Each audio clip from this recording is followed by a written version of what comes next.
Klabu ya Liverpool imeingia katika kipindi muhimu cha mabadiliko baada ya kuondoka kwa beki wa kati wa Ufaransa, Ibrahim Konate.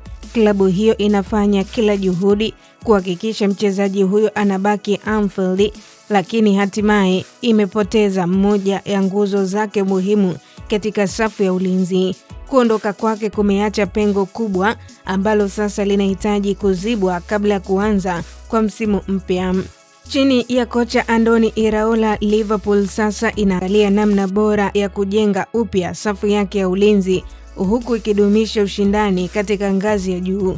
Iraola ana kazi kubwa ya kuhakikisha kikosi kinapata uwiano mzuri kati ya uzoefu na vipaji vya vijana, huku maamuzi yatakayofanywa katika dirisha la usajili yanatarajiwa kuwa na athari kubwa kwa mustakabali wa timu. Liverpool ina imani kubwa na mabeki vijana Yvarden Leon na Jeremy Jacquet ambao wanatajwa kuwa miongoni mwa vipaji bora vya ulinzi barani Ulaya. Leon amekuwa akisumbuliwa na majeraha tangu alipojiunga na klabu hiyo, wakati Jacquet anajiandaa kuanza maisha mapya katika soka la England baada ya kuwasili kutoka Rennes. Hata hivyo, wote wawili bado wanahitaji muda wa kuzoea mazingira na mahitaji ya kiwango cha juu cha ligi kuu nchini England.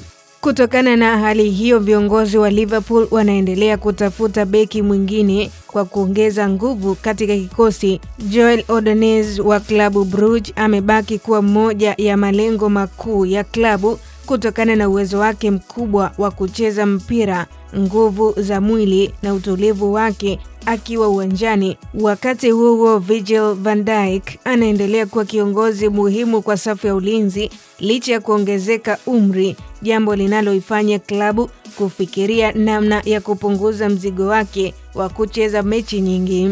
Mbali na masuala ya ulinzi, Liverpool pia inataka kuimarisha safu ya ushambuliaji. Klabu inatafuta njia ya kuongeza ubora wa safu ya mbele huku ikifuatilia pia kwa karibu wachezaji kadhaa waliopo kwenye orodha ya usajili. Yan Diomande wa RB Leipzig ni miongoni mwa majina yanayozungumziwa, huku Denzel Dumfries naye akitajwa kama chaguo la kuimarisha maeneo ya pembeni. Kwa ujumla, Liverpool inakabiliwa na dirisha la usajili lenye maamuzi muhimu ambayo yanaweza kuipa sura mpya timu ya Iraola.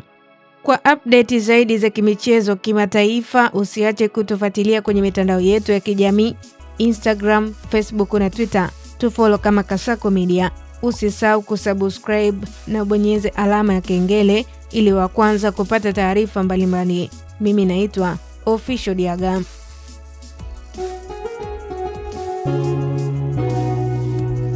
Kasako Media, tunaangazia maisha, tunaandika kesho.